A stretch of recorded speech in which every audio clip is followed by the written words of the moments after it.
कहानी की शुरुआत पुएक नाम की एक लड़के से होता है जो फिलहाल अपनी गर्लफ्रेंड से मिलने जा रहा है, जो बगल के ही एक कॉम्प्लेक्स में रहती है। पुएक एक बॉक्सर है, लेकिन जब से उसकी माँ की मौत हुई है, पुएक पूरी तरह से टूट गया है और उसने अब बॉक्सिंग की दुनिया छोड़ने का फैसला कर लिया है। पुएक एक गंदी बस्ती में रहता है जहाँ गैंगस्टर्स, मवाली, चोर, कॉल गर्ल्स और अवैध सामान बेचने वाले लोग ही रहते हैं। थोड़ी देर बाद पुएक एक स्टॉल पर रुककर सोडा मिल्क खरीदने लगता है। उसी समय अचानक एक आदमी आता है और पुएक की बेइज्जती करना शुरू कर देता है। शुरुआत में पुएक शांत रहता है और अपनी बेइज्जती सह लेता है, लेकिन जब वो आदमी पुएक की मरी माँ के बारे में उल्टा बोलता है तो पुएक तुरंत उसका गला दबाने लगता है।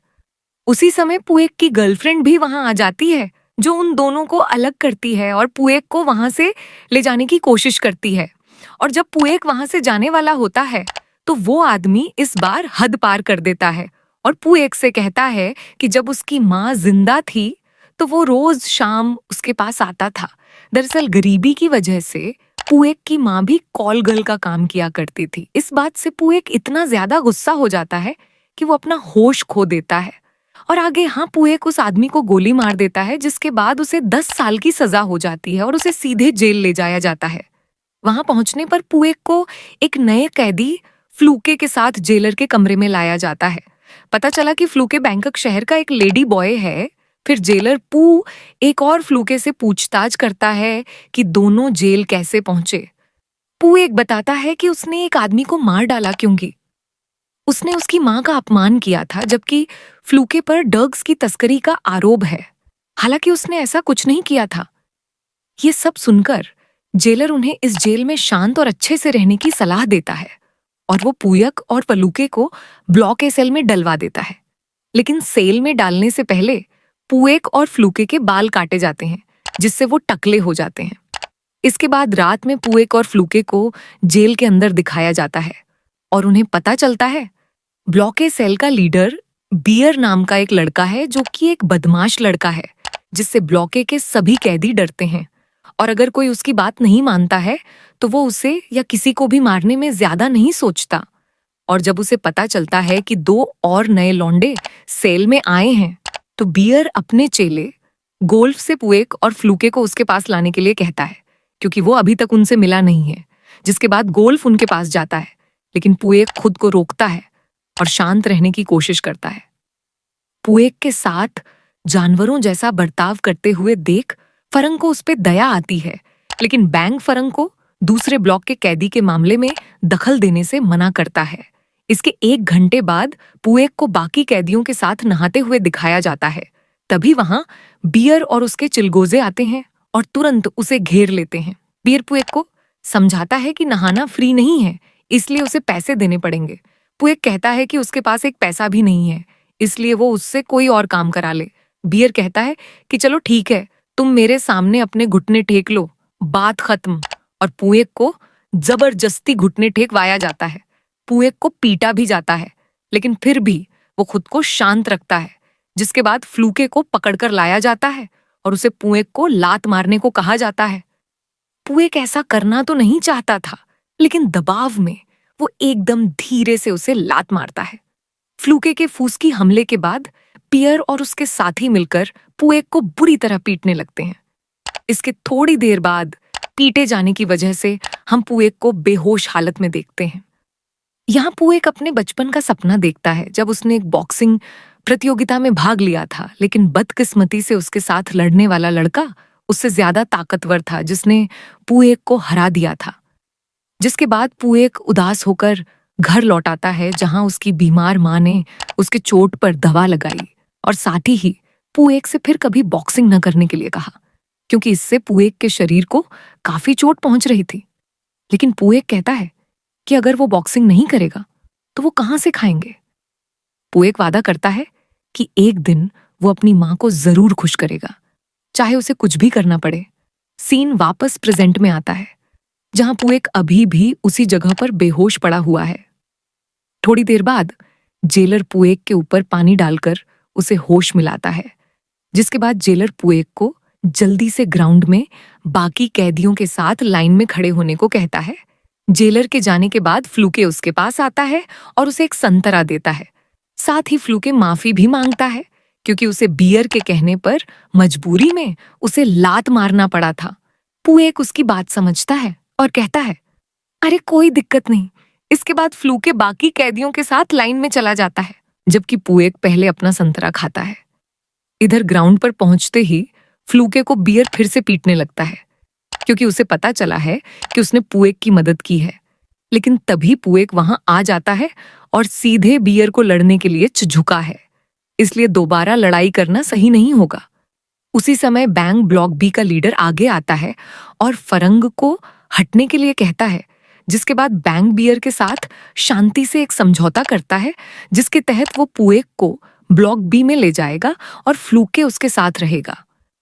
बियर उसकी बात मान लेता है क्योंकि उसे पता है कि बैंग के साथ लड़ाई करना उसे भारी पड़ सकता है। जिसके बाद रात में पुएक को ब्लॉक बी सेल में लाया जाता है। थोड़ी देर बाद बैंग और फरंग उसके पास आते हैं और पूछते हैं कि वो क्यों नहीं सो रहा है। पुएक उसे पूछता है कि उन्होंने सके क्यों की। डैंग कहता है कि अगर वह उन्हें बल्क बी में नहीं लाता तो बियर उसे हर छोटी बात पर परेशान करता। लेकिन पुएक उन पे गुस्सा हो जाता है क्योंकि उन्होंने फ्लूके को बियर के पास ही छोड़ दिया। बैंग उसे समझाता है कि फ्लूके उनकी बात मान लेता है, इसलिए वो सुरक्षित रहेगा। अंत में पुएक उनका शुक्रिया अदा करता है और अब से वो बैंग और फरंग के लिए वफादार रहने का वादा करता है। कुछ दिनों बाद पुएक से उसकी गर्लफ्रेंड मिलने आती है, जिसे देखकर पुएक बहुत खुश हो जाता है क्योंकि वो अपनी गर्लफ्रेंड को बहुत याद कर रहा था। लेकिन उसकी ये खुशी ज्यादा देर नहीं टिकती क्योंकि उसकी गर्लफ्रेंड यहाँ सिर्फ मिलने नहीं आई है, बल्कि ये बताने आई है कि उसकी सगाई किसी और आदमी से हो गई है। वो पुएक से माफी मांगती है क्योंकि ये सब उसके माँ बाप की इच्छा है और वो पुएक का इंतजार भी नहीं कर सकती, जो पता नहीं कब जेल से आजाद होगा। ये सुनकर पुएक हताश होकर रोने लगता है और अपनी गर्लफ्रेंड से सगाई तोड़ने की भीख मांगत है, लेकिन वो मना कर देती है और पुएक को छोड़कर चली जाती है। विजिटर रूम से बाहर निकलते समय पुएक फरंग को बियर और उसके 2 गुंडों के साथ लड़ते हुए देखता है। पुएक तुरंत फरंग की मदद करता है और ये रहा उनका एक्शन। हाँ, सीटी बजाते ही वो सब नीचे झुक जाते हैं। तब लेकिन बैंग आता है और अचानक बियर के ठीक बगल में झुक जाता है। बैंग बियर से पूछता है कि आखिर उसे चाहिए क्या और वो हमेशा उसके ग्रुप के साथ हंगामा क्यों करता है। बियर कहता है कि वो बैंग के ग्रुप के साथ लड़ना चाहता है ताकि वो एक दूसरे को खत्म कर सकें। इस बार बैंग बियर की चुनौती को स्वीकार कर लेता है। इसके बाद रात में जब फ्लूके सो रहा होता है, तभी बियर और गोल्फ उसे उठाते हैं, जिसके बाद उसे सभी कैदियों के सामने बियर गोल्फ की सेवा करने के लिए कहता है। लेकिन इस बार तो फ्लूके ऐसा करने से साफ साफ मना कर देता है लीकट। फिर भी गोल्फ उसके साथ जबरदस्ती करता है और साथ भी कैदियों को भी वही करने की इजाजत देता है जो उसने किया था, जिसके बाद फ्लूके बारी बारी सभी कैदियों का शिकार बनता है। कुछ दिन बाद हम देखते हैं कि बियर और गोल्फ एक कट्टर चाकू निकालते हैं। पता नहीं वो क्या करने जा रहे हैं, लेकिन वो उस कट्टर चाकू को छोटे टुकड़ों में पीस लेते हैं। इसके अगले दिन सभी कैदी जेल की कैंटीन में दोपहर का लंच कर रहे होते हैं। बिंग भी पुएओईए के और अपने ग्रुप के साथ लंच कर रहा होता है कि तभी अचानक फ्लूके पुए के पास आता है और उसका खाना छीन लेता है और तुरंत सारा खाना खा जाता है। आगे खुद ही देख लो। अचानक फ्लूके अपना गला पकड़ता है और खून की उल्टी करने लगता है। जब बैंग ये देखता है तो उसे तुरंत समझ आता है कि ये सब पक्का बियर का ही काम है। बैंग पुएक से कहता है कि वो फ्लूके की मदद न करे क्योंकि वो अब बच नहीं सकता, क्योंकि बिर ने खाने में कट्टर पाउडर मिला दिया है। ये सुनते ही पुएक तुरंत बिर के पास जाने लगता है, जो मजे सिखा रहा होता है।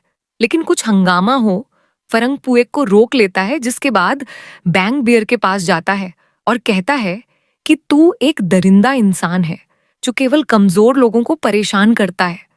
बैंग पुएक को उदास देखता है तो वो पूछता है, क्या पुएक अभी भी फ्लूके की मौत को स्वीकार नहीं कर पा रहा है? पुएक हाँ में जवाब देता है क्योंकि वो फ्लूके को अपने भाई जैसा मानता था। इस लड़ाई में बैंक का ग्रुप पूरी तरह हावी दिख रहा था, लेकिन बदकिस्मती से बियर एक चालाक तरीका अपनाता है और वो बैंक के पेट में कई बार चाकू मार देता है। उसी समय गार्ड आते हैं, जिससे सभी कैदी तुरंत नीचे झुक जाते हैं। जिसके बाद रात में जब ब्लॉक बी के कैदी सो रहे होते हैं तो फ्रंक बैंक से पूछता है कि उसने कंबल क्यों ओढ़ रखी है जबकि मौसम बहुत गर्म है। पूछता है जो बहुत गंभीर है। कोई और रास्ता न दिखने पर पू एक चिल्लाकर गार्ड्स को बुलाता है इस उम्मीद में कि वो बैंक का इलाज करने आएंगे, लेकिन कई बार बुलाने के बावजूद कोई भी गार्ड नहीं आता है। थोड़ी देर बाद बैंक की खोरिक ठोस से हिम्मत रखने के लिए कहता रहे। बैंक कहता लगता है कि आज की रात उसकी आखिरी रात हुई। भाई मटपू एक और फ्रंक बियर से उसका बदला लें। क्या ये सब उसी ने किया है जिसके बाद बैंक पू एक और फरंक को अपने आखिरी पल में अपने बगल में देखने के लिए कहता है। थोड़ी देर बाद बैंक ने फरंक और पू एक से गले लगने के दौरान अगले दिन सुबह पू एक और फरंक बियर के पास जाते हैं जो नहा रहा होता है। वो तुरंत बियर के कुछ चेलों को पीटते हैं जो उन्हें रोकने की कोशिश करते हैं। घमंड से भरा बियर उनसे पूछता है कि वो केवल 2 ही क्यों आए हैं और क्या बैंक दूसरी दुनिया में चला गया। ये सुनकर पू एक काफी ज्यादा गुस्सा हो जाता है और बियर को लड़ाई के लिए चुनौती देता है जब तक कि उनमें से कोई एक मर नहीं जाता।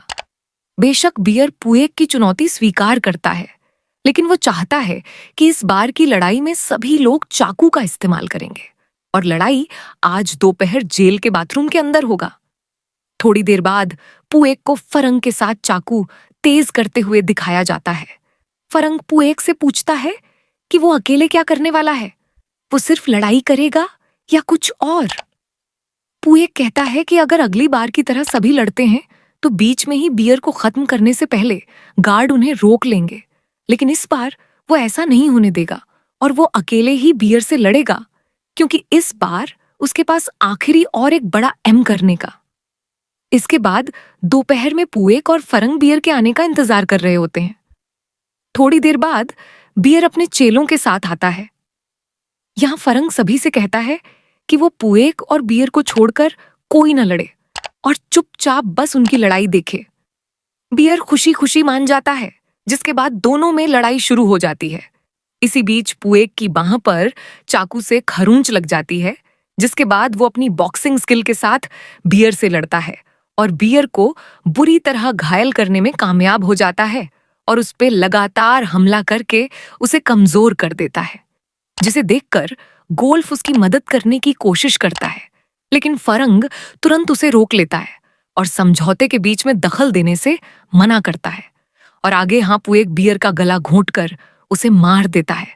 बियर को मारे जाने के बाद जेलर गार्ड के साथ तुरंत वहां आता है, जिसके बाद माहौल थोड़ा शांत होता है।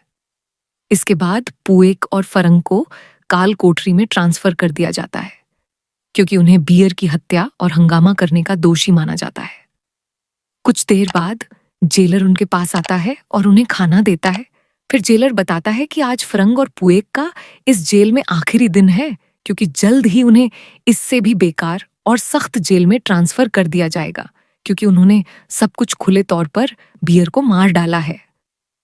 पू एक जेलर से पूछता है, अच्छा बियर ने तो फ्लूके और बैंक दोनों को मारा था, पर उसे कोई सजा नहीं मिली, ना ही उसे दूसरे जेल में ट्रांसफर किया गया।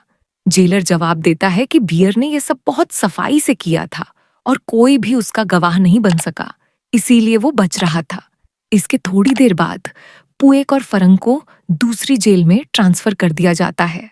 दोनों अपनी फूटी किस्मत को स्वीकार करने के लिए तैयार है और यहाँ एक और बड़ा ट्विस्ट आता है, क्योंकि पू एक और फरंग को अलग अलग जेल में ट्रांसफर किया जाता है। और आज की हमारी कहानी दर्द भरे माहौल के साथ यही समाप्त होती है, जिससे हम सीखते हैं कि अगर कोई हमारा साथ दे तो हमें भी उसका साथ देना चाहिए। तो चलो मिलते हैं और आज एक और दंदार कहानी के साथ। Bye bye.